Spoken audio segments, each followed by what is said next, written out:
அமைப்பு எப்படி செயல்படுத்துறது, கடிதங்களுக்கு எப்படி பதில் போடுறது, எனக்கு தந்திருக்கிற நானா ஏற்றுக்கொண்ட இந்த பிரச்சார பணி இந்த தலைமை பொறுப்புக்கு தடையா இருக்குன்னு சொல்லிட்டு நாங்க தானே வேணாண்டு கமாலுதீன் தலைவர் ஆக்கிக்கிறீங்கன்னு சொல்லி கொடுத்தோம். தலைமைக்கு நான் தானே கொடுத்தது, நான் தானே. இப்பவும் வேணாம் வெளியே தானே வந்திருக்கிறேன். இப்பவும் தமிழ்நாடு தலைவர் தலைவராக இருக்கிறேன். ஒரு அவசியம் ஏற்பட்டதுக்காக நான் போய் நின்றேன். ஒரு அவசியத்தை உண்டாக்கினார்கள் நம்ம முந்தி அந்த தமுக சொல்லும்போது நான் சொல்றேன். இப்ப அல்லாவுடைய தௌஹீத் ஒரு அமைப்பு உண்டாக்கி நாங்க வெளியே வந்துட்டோமே. நாங்க என்ன பதவி ஆசைக்கு நானோ என்னோட இருக்கிற தாயிகள் யாருமோ பதவிக்க வேண்டிய நாங்க எல்லாருமே நான் வந்துட்டேன், சம்சுல்லா வந்துட்டாரு, சுலைமான், நாங்கெல்லாம் தலைமை பதவியில இருந்துட்டு இருக்கிறோம் இன்னைக்கு. ஆனா தாவா பண்ணிக்கிட்டு தானே இருக்கிறோம்.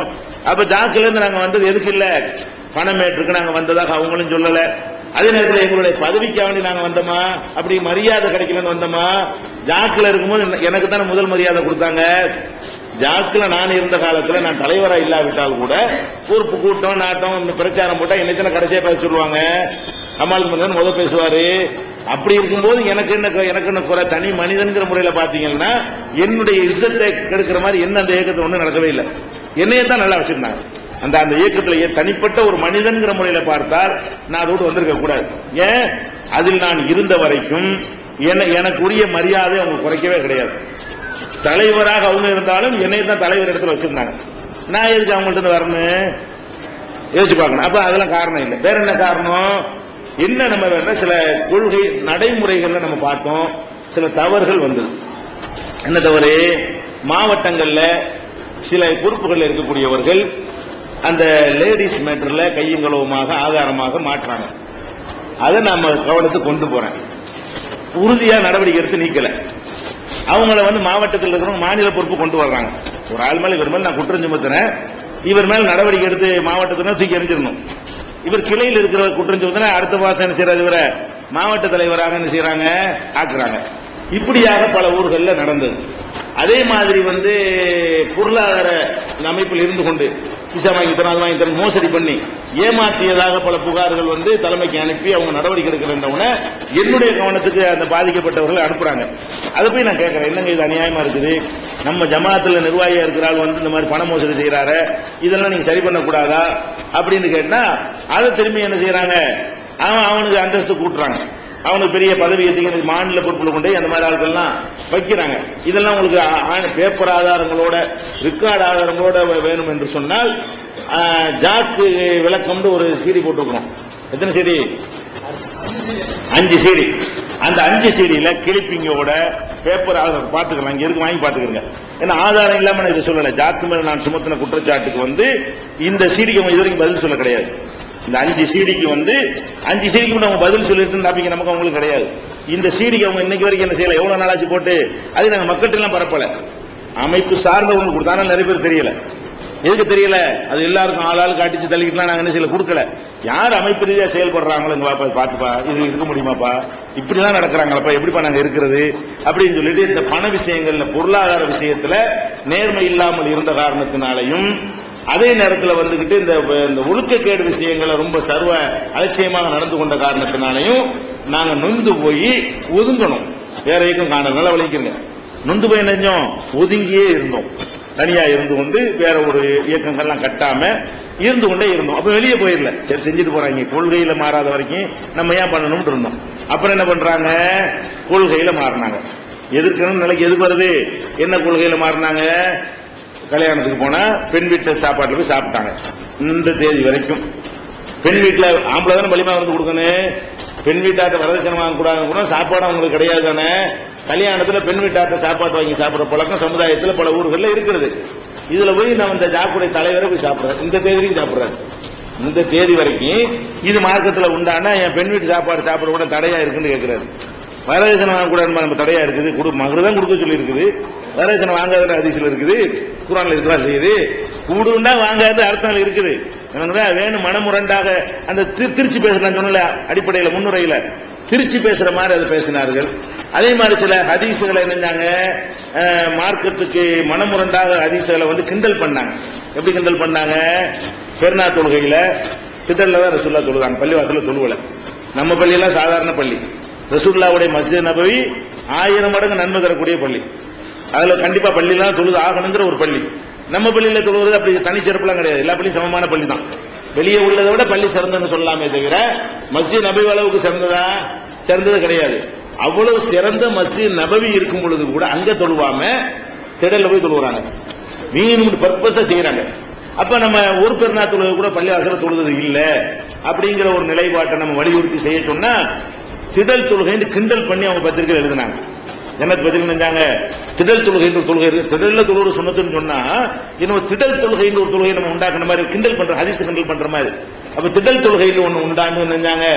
அதுல கொஸ்டின் அவங்க திடல்ல தொழுவல, அவங்க மர்கஸ்லாம் பெருநாள் தொழுகை தொழுதாங்க. எதுக்கு திடல்ல தொழுகிறாங்க? பெருநாள் தொழுகை பெண்கள் வரணும், மாதவிடாய் பெண்கள் வரணும். மாதவிடாய் பெண்கள் பள்ளியாசல் வர முடியுமா? அவங்களுக்கு அந்த சந்தோஷம் கிடைக்கிறதுக்கு தான் ரசூலுல்லாஹ் வெளியே போட்டாங்க. பெருநாள் தொழுகையில கலந்து தொழுகையில சேராம ஒதுங்கி இருந்துக்கிறங்க, கூட்டத்தில் இருக்கணும். அந்த மக்களோட மக்கள் நீங்கள் என்ன நல்ல ட்ரெஸ் போட்டிருப்பாங்க. நம்ம ஆம்பளையில் ஒருத்தர் சண்டை காட்டுறோம், பெண்பிள்ளை ஒருத்தர் அவங்களுடைய ட்ரெஸ்ஸில் அடுத்தவங்களுக்கு ஒரு சண்டை நல்லா இருக்க சட்டை அப்படி சொல்லிக்கிறாங்க. மகிழ்ச்சி, அந்த மகிழ்ச்சியில பங்கேற்பதற்காக வேண்டி திடலுக்கு என்ன செய்யணும்? எல்லாரும் வரணும். பள்ளிவாசல்னா மாதவிடாய் பெண்களுக்கு அந்த சந்தோஷம் கிடைக்காது. அதனால இவ்வளவு 1000 மடங்கு சிறப்பு இருந்தும் கூட அதை ஒதுக்கிட்டு திடல் தொழுவாங்கன்னு நம்ம சொல்றோம். கேட்டா அந்த காலத்துல இடம் இருந்திருக்காது பள்ளிவாசல், அதனாலதான் செஞ்சிருப்பாங்கிறாங்க. இந்த ஹதீஸ வரலாற்று சொன்னாங்கல்ல, ரசூலுல்லாஹ் விரல் ஆட்டினாங்க. வயசான காலத்துல நரம்பு தளர்ச்சி ஆட்டுனுச்சு அது அப்படின்றாங்க சுன்னத் ஜமாத்துல. சொன்னாங்களா இல்லையா? விரல் ஆட்டினது மறுக்க முடியலன்னு நினைச்சாங்க சுன்னத் ஜமாத்துல. ரசூலுல்லாஹ் வயசான காலத்துல நிக்காது, விரல் நிக்காது, நரம்பு தளர்ச்சி அவ்வளவு இரும்பு மாதிரி இருந்து மோதா பண்ண ரசூலுல்லாஹ் என்ன செய்யறாங்க? கடைசி வரைக்கும் அந்த திரகாத்திரமா உடல அந்த மாதிரி யாரும் என்ன செஞ்சது இல்ல. குதிரையில ஜம்ப் பண்ணி ஏறி பாஞ்சு போவாங்க. இவங்க தங்களை நியாயப்படுத்துறதுக்கான வந்துட்டாங்க. இதே மாதிரி என்னஞ்சாங்க? விரல வயசான காலத்துல ஆடும்ல நரம்பு தளர்ச்சி உள்ள ஆட்களுக்கு, அது ஆடின வச்சுட்டு இவங்க ஆடிட்டு இருக்கிறாங்க. ஆடின நெசந்தான் இப்படின்னு சொன்னாங்களா இல்ல சுன்னத் ஜமாத்துல? அதே மாதிரி இவங்க சொல்றாங்க பள்ளிவாசல்ல இடம் இருந்திருக்காது, அதுக்காக ரசூலுல்லாஹ் திடலுக்கு போயிருப்பாங்க. பெருநாள் எல்லாரும் வந்துருவாங்கல்ல, அவங்க என்ன விளங்கிட்டாங்கன்னா பெருநாளைக்கு மட்டும் தொழுகிற சமுதாயம் நினைச்சுக்கிட்டாங்க. அப்ப 5 வேளைக்கு வர மக்கள் தான் பெருநாளைக்கு அங்க வருவாங்க. நம்ம காலத்துல அந்த கணக்கெல்லாம் தெரியா வரும். பெருநாள் ரொம்ப மக்கள் வந்துருவாங்க. ஏன்? நம்ம பெருநாளைக்கு மட்டும் தொழுகிற மக்கள் நிறைய இருக்கோம்ல. சஹாபாக்கள் அப்படியே இருந்தாங்க. லொஹருக்கு வர்றவங்க தான் பெருநாளைக்கு வருவாங்க. அசருக்கு வர அந்த மக்கள் தான் பெருநாளைக்குன்னு கூட யாராவது வருவாங்களா? வரப்போறது. இவங்க என்ன செய்யறாங்க? பெருநாளைக்கு நிறைய மக்கள் வருவாங்கல்ல, அதனால இடம் பத்தாது, சாதா தொழுகைக்கு போகுதுன்னு சொல்லி பயங்கரமான. அது போல ரசூலுல்லாஹ் கட்டின பள்ளிவாசல் சின்ன இடமா? அதுலதான் போர் பயிற்சி நடக்கும், அதுதான் மூட்டை மூட்டையா பேரிச்சம்பழம் எல்லாம் குவிச்சு வச்சிருப்பாங்க, அதுலதான் எல்லா விதமான பஞ்சாயத்துகள் நடக்கும், கைதிகளை கட்டி போடுவாங்க, 70 சகாபாக்கள் தங்குவாங்க பெர்மனண்டா. அப்படி இடம் அது. நம்ம 100 பள்ளி மாதிரி 100 மடங்கு இருக்கும், மேற்கொண்டு கூட இருக்கும். வணங்குதா? அவ்வளவு பெரிய இடம் மஸ்ஜித் நபவி வச்சிருந்தாங்க ரசூல் ஸல்லல்லாஹு அலைஹி வஸல்லம். அது கூட தெரியாம இடம் சின்னதா இருந்திருக்கு, அதனால வந்திருப்பாங்கன்னு ஹதீஸ கிண்டல் பண்ணி எழுதினாங்களா இல்லையா? கொள்கையை மாத்துறாங்க. அப்ப என்ன செய்றாங்க? சுபுல பாங்கு சொல்றது 2 பாங்கு சொல்லணும்ல ரமலான் மாசத்துல. அதாவது சுபு வக்துக்கு முன்னாடி ஒரு பாங்கு சொல்லணும், சுபு வக்து வந்தோன்னு ஒரு பாங்கு சொல்லணும். வக்துக்கு முந்தி சொல்ற பாங்கு எதுக்கு? நோன்பாளிகளை எழுப்பி விடுவதற்கு. சஹர் பண்ணுங்க. 2வது ஒரு பாங்கு எதுக்கு? சஹரை நிறுத்துங்க. இதுதான் ரசூலுல்லாஹ் காலத்துல இருந்தது. இது தௌஹீத் மாத்து பள்ளியில நம்ம என்ன செய்யறோம்? பல ஊர்கள் அமல்படுத்திட்டு வர்றோம், தலைமையில் அமல்படுத்துறோம், மேலப்பாளத்தை அமல்படுத்துறோம், இல்லாத ஊர்களில் சொல்லி அமல்படுத்த வைக்கிறோம். ஆனால் ரசூலுல்லாஹ் என்ன அது மக்களுக்கு குழம்பிடக்கூடாதுங்கிறதுக்காக ஒரு அடையாளம் வச்சாங்க. என்ன அடையாளம்? அப்ப பிலால்ங்கிற ஒரு மோதினார் இருந்தாரு, அப்துல்லா இப்னு உம்மு மக்தூம் ஒரு மோதினார் இருந்தாரு. பிலாலை விட்டு என்ன செய்வாங்க? பாங்கு சொல்லிட்டு ஃபர்ஸ்ட் பாங்கு பிலால் சொல்லுவாரு. பிலால் சத்தம் கேட்டா நீங்க சுபு வந்துருச்சுன்னு நினைச்சுக்கிறாதீங்க, சகருக்கு சொல்றான்னு குரல் வச்சு விளங்கிறது. பிலால் வாங்கணும்னு மக்களுக்கு என்ன விளங்கிறேன்? பிலால் குரல் இது சாப்பிடுறதுக்கு எழுப்பி விடுறாங்கன்னு விளங்கிடுவாங்க. அப்துல்லா இப்னு உம்மு மக்தூம் பாங்கு சொன்னா என்ன விளங்கிடுவாங்க? இது பாங்க பக்து வந்துருச்சு, சுபு வந்துருச்சு, இனிமே சகர் பண்ணக்கூடாது. மக்கள் புரியுற அளவுக்கு செஞ்சாங்க. இப்ப நம்ம அப்படி பர்மனண்டா ஒரு ஆளை நியமிக்க முடியாதனால நம்ம என்ன செய்வோம்? இப்போ பாங்கு சொல்லி முடித்து விட்டு இப்போது சொல்லப்பட்ட பாங்கு நீங்கள் சகர் செய்வதற்காக சொல்லப்படுகிற நம்ம சேர்த்து சொல்லிக்கிறோம். எதுக்கு சொல்றோம்? அந்த குரலை வச்சு மக்கள் என்ன செய்ய மாட்டாங்க, விளங்குற அளவுக்கு அப்படி இல்ல. யார் வேண்டாலும் 2 பேர் பர்மனண்டா நியமிச்சுலாம் வைக்க முடியாது. அது மாதிரி ஒரு அடையாளம் அப்படி செஞ்சால் உங்களுக்கு சுன்னத்தை அவங்க என்ன எழுதுறாங்கன்னு கேட்டா, அந்த காலத்துல வாட்சி கடியாரம்லாம் இல்ல, அதுக்காக சொல்ல செஞ்சாங்க. இப்பதான் கடியாரம் இருக்குது, அப்ப சகருக்கு எழுப்பி விடணுங்கிறாங்க. எதுல சொல்றாங்க? புறம்போக்கு எழுதிட்டு சொல்றாங்க. புறம்போக்குல சொன்னது இல்ல, இது பேப்பர்ல ரெக்கார்ட்ல அதிகாரப்பூர்வமான பத்திரிகைகள் இப்படி எழுதுறாங்க. அப்ப ஒரு ஹதீஸ் எப்படி கிண்டல் பண்றாங்க? அப்ப வாட்சி வந்துருச்சு, கல்யாணம் வந்துருச்சுன்னா 5 வகுத்துக்கு தானே வந்துருச்சு, அதுக்கே வாங்க சொல்றியா?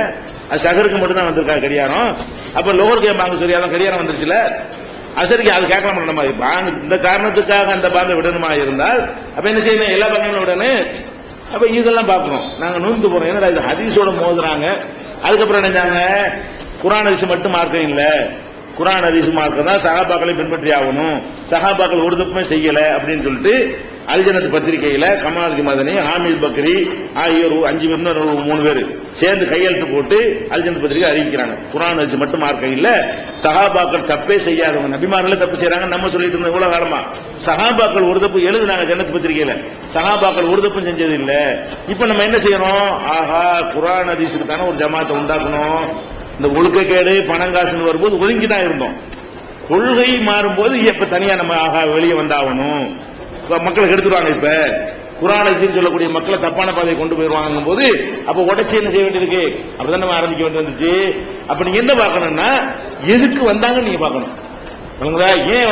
ஏன் வந்தீங்க புரிஞ்சுட்டாங்க மட்டும் நீங்க பாக்குறீங்க என்னத்துக்கு? அப்ப நான் என்ன செய்யணும்? அப்ப நாங்கள் 2 நாள் இருக்கணும். அப்ப அதுல இருந்து கொண்டு இதே மாதிரி நாங்களும் சொல்லணும். என்ன செய்யணும்? நீ பாட்டு வரதட்சணை கல்யாணத்துல போய் கலந்துக்க, ஆடம்பரமா பெரிய மண்டபத்தில் கல்யாணம் பண்ணுவாங்களே அதுல போய் கூட்டிட்டு சாப்பிட்டுக்க. மாநில தலைவர் போய் சாப்பிடுறாரு, நம்ம பேர் செய்யறாரு, பெரிய ஆடம்பரமா பெரிய மண்டபத்துல 60,000 70,000 ரூபாய் கொடுத்து மண்டபத்துல கல்யாணம் பண்றாங்க. அப்ப ஆடம்பர கல்யாணம் இஸ்லாத்துல இல்ல தானே? அதுல போய் இவர் கலந்து சாப்பிடுறாரு. கேட்டா ஆடம்பர கல்யாணம் சுண்ணத்தான முறையில கல்யாணம் நடந்துங்கிறாரு. இது சுண்ணத்தான முறையா? இது ஆடம்பரமான மண்டபத்தில் நடக்கிறது. அப்ப இப்படி எல்லாம் நியாயப்படுத்தி கொண்டு நாங்கள் இருக்க வேண்டிய நிலைக்கு வர்றதா வெளியே வர்றதா? நீ என்ன பார்க்கணும்? என்னத்துக்கு வந்தாங்க? இல்ல வந்து சம்பாதிக்க என்ன ஜமாத்துல இருந்து வந்து பிரிஞ்சிட்டு வந்து எத்தனை கோடி ரூபாய் சம்பாதிச்சு விட்டோம்? அதையா சொல்லணுமா இல்லையா? டாக்டர்ல இருந்து சம்பாதிக்கலாம் வந்துட்டாங்க, தௌஹீத் ஜமாத்து சம்பாதிச்சுட்டாங்க. எங்க ஊர்ல போய் கேளுங்க, சம்பாதிச்சுட்டாங்க.